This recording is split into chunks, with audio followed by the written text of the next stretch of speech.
Good evening, everyone. Unrelenting flames in Canada have already scorched an area about the size of Belgium. And tonight there are warnings at this rate, this could be the worst wildfire season here ever. La saison des méga-feux a commencé très tôt et fait des ravages. Près de 4 millions d'hectares sont déjà partis en fumée. C'est 15 fois plus que la moyenne de ces 10 dernières années. New evacuations and burn bans have been ordered as wildfires continue to spread across Quebec and parts of Ontario. Look at these incredible images. You can see the iconic Empire State Building shrouded in that orange haze. And the rest of New York City's skyline looks like we're seeing it through an orange filter. Le président Joe Biden a justement annoncé l'envoi d'avions-citernes supplémentaires et le déploiement de d'autres pompiers américains rapidement. Les pompiers en ont plein les bras. You come outside, it's like you're standing next to a barbecue grill. Le combat est loin d'être terminé. Chose certaine pour la Sopfeu, la dernière saison des feux. Active fires, des feux de forêt. Wildfires, Les flammes, fumée, Forest fire. les flammes des feux, Flames. se réchauffent. Fire. des feux brûlés.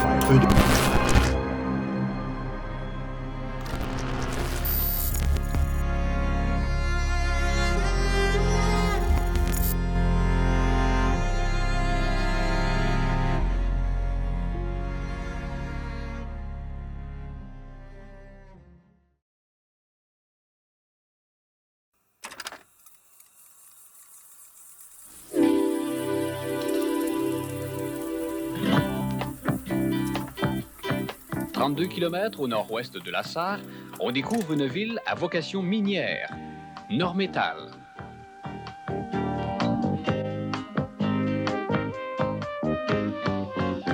Moi, je suis né au monde à Normétal, alors j'ai beaucoup d'appartenance dans ce village.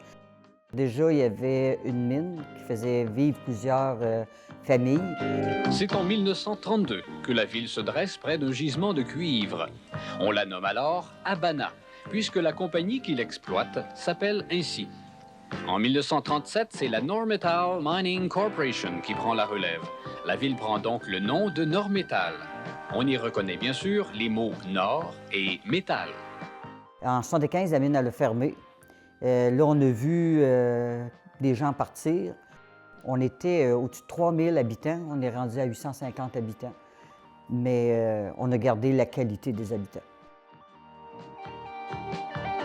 Bien que Normétal ait subi une fermeture de mine en 1975, on y compte encore aujourd'hui 1350 habitants, remplis de dynamisme, et qui ont fait de leur ville un milieu où il fait bon vivre.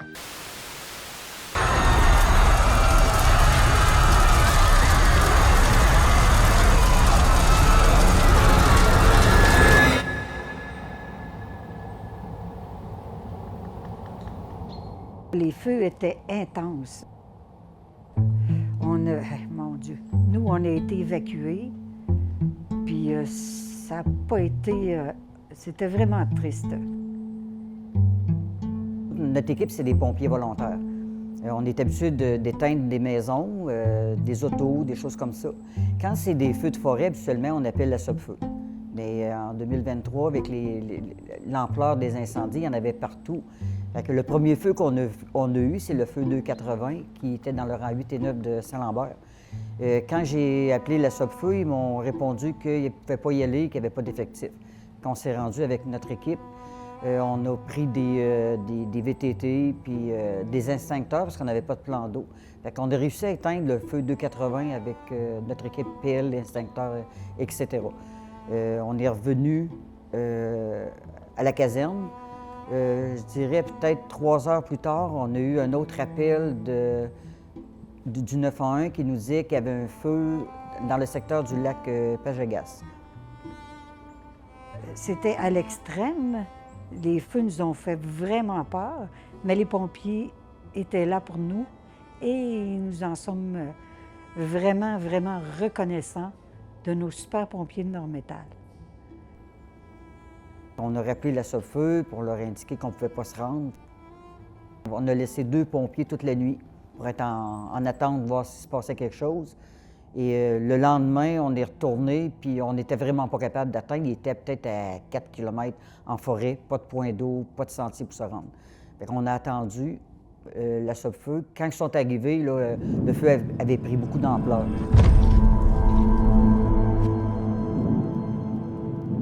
Puis le vent, il y avait il y avait des vents de 50 à 60 km à l'heure. Fait que pas besoin de dire que le feu voyageait très rapidement.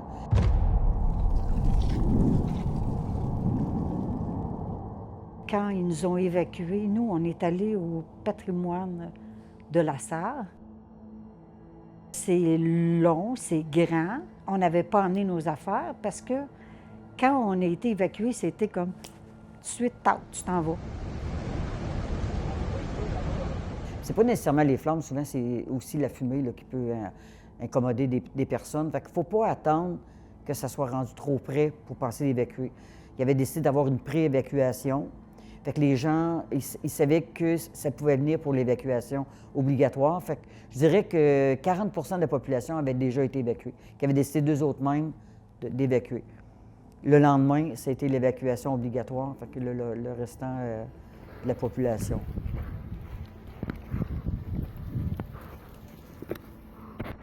On comprenait aussi que c'est pas facile de tout laisser. Puis on savait pas, tu sais, les gens ne savaient pas si c'était pour revoir leur maison puis leurs choses. Puis aussi, il y en avait qui disaient, ben oui, s'il n'y a personne de la maison, on va se faire voler, on va se faire vandaliser. C'est toutes des choses qui étaient difficiles pour eux autres. J'abandonnais, je m'en allais, j'en pouvais plus. Ça m'a une valeur, mais c'était vraiment pénible.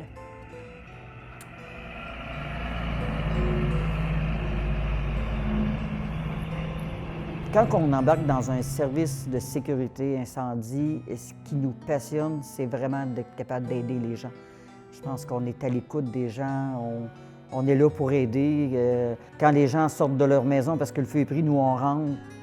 L'adrénaline aussi que ça procure, puis la satisfaction du travail accompli aussi.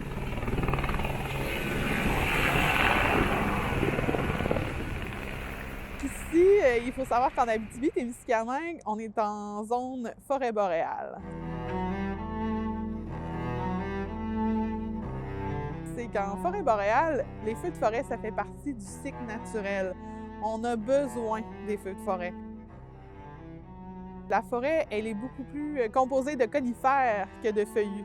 Et donc, les conifères, comme par exemple les pins gris, bien, ils ont des cocottes. Et les cocottes, pour s'ouvrir et pour diffuser, dans le fond, les semences qui vont servir à repartir une nouvelle forêt, elles ont besoin du feu. La majorité, ce sont des feux de forêt qui ont été propagés à cause des conditions météorologiques. On avait un printemps très, très sec, peu de couverture neigeuse, peu de précipitations, des températures anormalement élevées. Il a suffi d'un peu de foudre pour qu'il y ait des feux gigantesques qui se déclenchent. Toutes les conditions étaient là pour que ça soit catastrophique et qu'on brûle des hectares et des hectares et des hectares. Bien là, c'est connu, il y a des feux qui sont d'origine humaine. Il faut savoir qu'au Québec, environ 80 des feux là, qui sont déclarés sont de source humaine maintenant. Donc, on peut présager que 80 des feux de forêt qu'on connaît auraient pu être évités. Le problème, présentement, c'est que ça fait à peu près 40-50 ans qu'on sonne l'alerte sur les changements climatiques. Ils vont amener une récurrence beaucoup plus élevée des feux de forêt. Clairement, on ne s'était pas bien préparé à tout ça. Les feux de forêt sont importants lorsque la forêt elle est mature. C'est là que ça permet justement à la forêt de se régénérer. Mais s'il y a des feux de forêt de façon trop fréquente, bien, la forêt n'aura pas le temps d'acquérir sa maturité. Et là, on vient débalancer tout le cycle et ça pourrait perturber de façon permanente les forêts telles qu'on les connaît.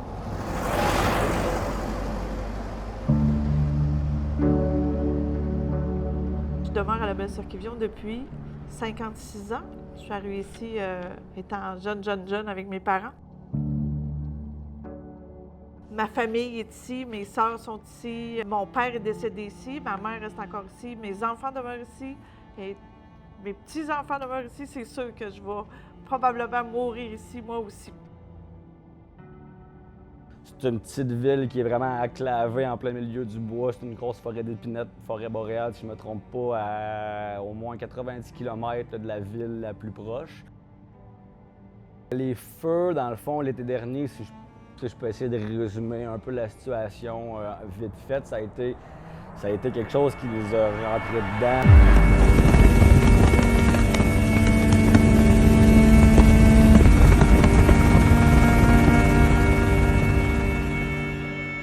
Les feux sont arrivés, ça avançait tellement vite, la progression. C'est fait en dedans d'un avant-midi. C'était apocalyptique. Toute la journée, les gens, puis on est habitués d'en voir du feu, là. On reste à Lebel-sur-Quivillon, on reste en forêt. Des feux de forêt, il y en a tous les ans ou presque. Tu sais, on est comme habitués un peu de jouer là-dedans. Sauf que là, c'était comme, oh, OK, là, c'est sérieux, là. Là, c'est vraiment gros, là, tu sais. Tu t'imagines jamais que ça va arriver, puis quand ça arrive, tu as toujours des imprévus, tu as toujours des situations inattendues. On a eu des récalcitrants qui ne voulaient pas évacuer, on a eu toutes sortes de situations. C'est que ça est arrivé partout en même temps aussi. Il y avait des feux ici à Quivillon, il y avait des feux à Chapais, à Nord-Métal, c'était partout. Les ressources étaient limitées pour le nombre la quantité, l'ampleur des feux qu'il y avait partout, surtout le feu 344 ici. Je pense que c'est le plus gros feu dans l'histoire du Québec. Le feu de forêt que les gens de la SOPFEU disaient, ça a brûlé, je pense que c'est 5000 km², 500 000 hectares. Il me semble que c'est 5 fois le lac Saint-Jean. Ça donne une idée de l'ampleur que ça a pu brûler. Puis ça, c'était juste un feu. Je pense qu'il y a eu au-dessus de 6000 feux l'année passée au Canada. Je pense que le fait aussi qu'on soit habitué à avoir des feux un peu partout, tu sais, tout le monde disait « Ah, ça va passer, tu sais, il va se dévier. » Puis tu sais, il y avait le lac, puis... Mais à 5 heures, c'était plus le fun. Il y avait de la boucane partout, c'était capoté. C'était vraiment fou. Les procédures d'évacuation, la ville s'est organisée, ça a roulé. Les gens ont sorti du bureau ici aux alentours de 4 heures. Puis là, ils ont distribué des feuilles dans les familles, 5 heures, à 6 heures, 6 heures et demie. Tout le monde commençait à sortir. Tu sais, tout le monde avait la même direction à suivre, tout le monde avait le même protocole à suivre. Puis ça suivait, là, ici à Sainte-Terre, il y a 86 km. Ça prenait 2h30, 3 heures. Les autos, un en arrière de l'autre, des centaines et des centaines de voitures, tout à côté, un en arrière de l'autre, puis qui s'en allaient vers Sainte-Terre pour sortir de Lebel-sur-Quivillon. Ça s'était jamais vu. Les gens ont été super bien accueillis, ils sont arrivés là-bas, il y avait une salle, c'était déjà tout... malgré le fait qu'on a été pris vraiment au dépourvu, c'est vraiment là que la bonté des gens, puis à quel point les gens peuvent être soudés quand on est en situation d'urgence. En grosse majorité, ça a bien été, mais il y a tout le temps eu des petits anicroches, des choses comme ça. C'est comme évacuer une école, là, on fait des pratiques, puis on pense que ça va bien aller, mais la journée où il y a vraiment un feu pour l'évacuer, c'est toujours le chaos. Fait qu'on essaie tout le temps de trouver l'ordre dans le chaos pour évacuer, mais de ce que j'ai vécu de l'évacuation à Lebel-sur-Quivillon, ça a très bien été. Les gens de Lebel-sur-Quivillon ont une très, très grande résilience. C'est des gens courageux. Durant l'évacuation, parce qu'on a quand même été évacués pendant 1 mois, les gens y ont été extraordinaires.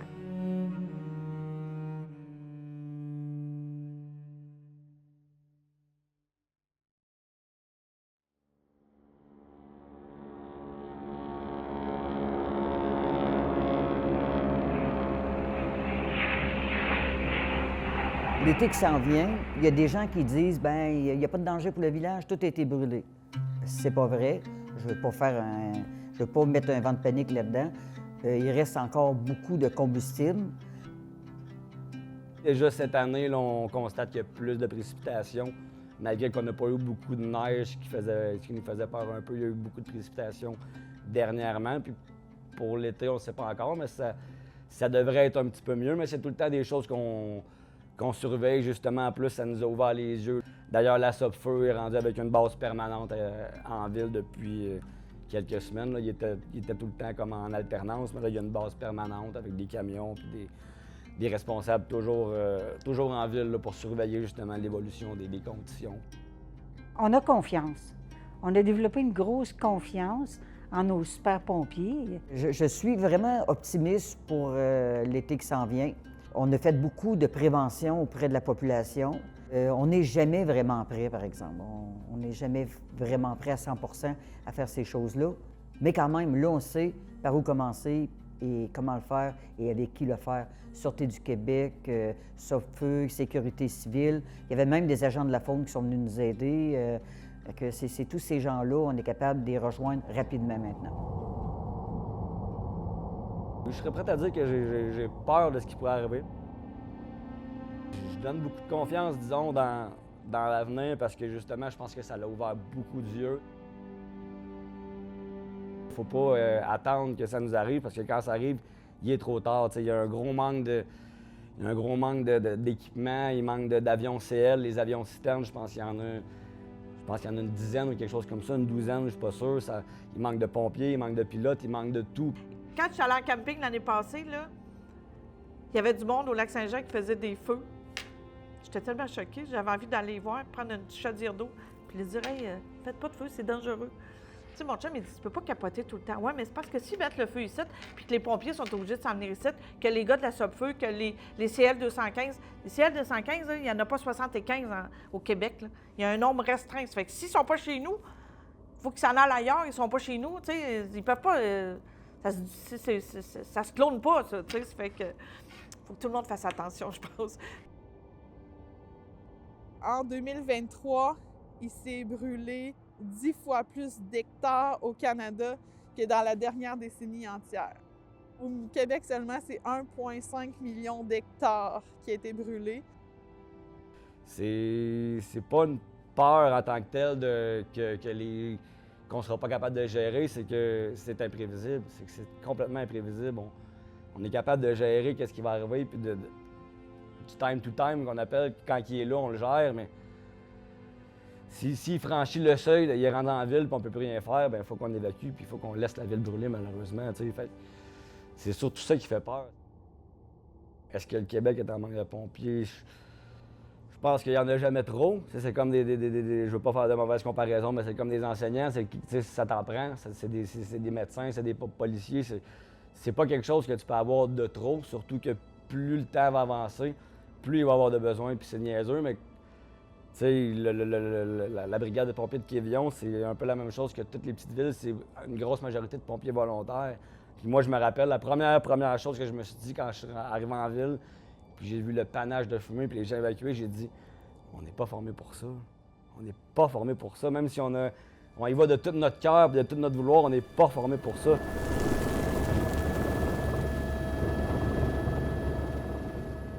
T'sais, on était 17 l'année passée, là, quand la ville a fermé. Si disons qu'on ne compte pas les pompiers forestiers, on était 17 dans la brigade.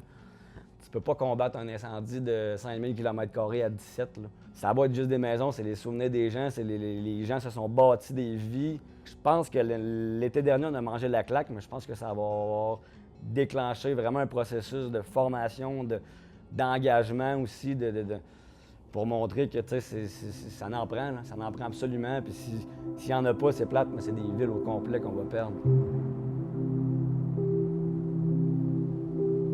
Bien, je pense que tous les Québécois, qu'on demeure dans n'importe quelle région du Québec, je pense que ce qu'il faut penser, c'est vraiment sécurité. Puis se préparer une trousse de 72 heures, on le dit souvent, puis les gens, je serais bien curieuse d'aller voir des maisons, voir combien il y en a qui l'ont. Mais ça coûte pas cher. Puis de mettre des choses, puis quand on a évacué dans les 5 minutes, on va l'aimer, notre petite trousse. C'est la première des choses. Et aussi, l'accueil que les gens, quand il y a des gens qui sont évacués, ce qui m'a vraiment impressionné, c'est que les autres qui ne sont pas évacués, ils ont hébergé, ils leur ont offert leurs cours pour mettre leur roulotte. Des appartements qui étaient libres ont été... ils ont invité les gens à aller demeurer là. Tous les terrains de camping, c'était gratuit pour les gens qui étaient évacués. En tout cas, il y a eu tellement d'accueil un peu partout. Puis je pense que c'est ça. Quand toi, tu n'es pas évacué, tu sais qu'il y a des gens qui sont évacués, rouvre ta porte. Ouvre ta porte pour les accueillir. Tu sais pas, à un moment donné, ça peut être toi aussi. Hein? On s'aimait plus, mettons. On aurait dit qu'il y avait plus de câlins qui se donnaient dans le village. Qu'est-ce que tu veux? On a vu des gens qu'on côtoie tous les jours qui ont fait un travail qu'on ne pouvait pas s'imaginer qu'ils pouvaient faire. On a vu des qualités sur des gens qu'on connaissait depuis longtemps qu'on ne connaissait pas. C'est peut-être quelque chose qui ne vous arrivera pas, mais si jamais, c'est peut-être pas des feux, mais d'être ouvert aussi à aider les autres. Tu sais, malgré la différence ou que tu connais pas ton voisin ou peu importe la grosseur de la ville que tu résides, c'est d'être ouvert aux gens parce que c'est quelque chose c'est la chose qui est ressortie le plus. T'sais, oui, on a eu peur des feux, oui, on a eu peur de perdre les maisons, on manque de ci, on manque de ça, mais la chose qui est ressortie, que j'ai entendu le plus des commentaires, puis des témoignages aussi qui nous ont été retournés, c'est qu'on a tellement été bien accueillis. On est arrivé à Sainte-Terre, la ville nous accueillait, les gens nous accueillaient, les gens venaient nous chercher dans les centres. « Hey, j'ai de la place à la maison, venez dormir dans la roulotte. » Fait que, tu sais, de ce côté-là, c'est d'être ouvert aux autres, d'être ouvert à aider les autres en situation d'urgence. On est tous Québécois, fait qu'il faut tous se tenir, il faut tous s'entraider quand il y a des événements d'urgence, puis être à l'écoute aussi des conseils qu'on nous donne pour aider justement là, avec tout ce qui est réchauffement climatique, puis les présences dans le bois, quand on peut aller, quand on peut pas y aller, ces choses-là. On est arrivé dans un terrain de camping, la madame, elle nous a dit c'est 50 % de réduction. Tu sais, j'ai fait, ben voyons. Non, elle dit, vous venez de Quévillon, vous autres, c'est 50 % moins cher. Chez nous, on est habitués que ça s'aille comme ça, mais ailleurs, c'est le même aussi. C'est vraiment extraordinaire. Le monde sont vraiment, vraiment fins. Je te dirais pas qu'on est anxieux, mais on est un petit peu en alerte. Tu sais, là, c'était ici qui fait pas beau. La semaine passée, il a neigé, là, tu sais, puis le monde, il chialait un peu. « Ah, je suis tanné de la neige, j'ai hâte qu'il fasse beau. » Non, c'est correct. Moi, quand même qu'il mouillerait jusqu'au mois de juillet, ça me dérangerait pas. On peut pas dire, c'est sûr qu'on va en avoir encore. Ça se peut qu'on n'ait pas pantoute. C'est bien correct, là. Mais si jamais ça arrive, on va être prêt.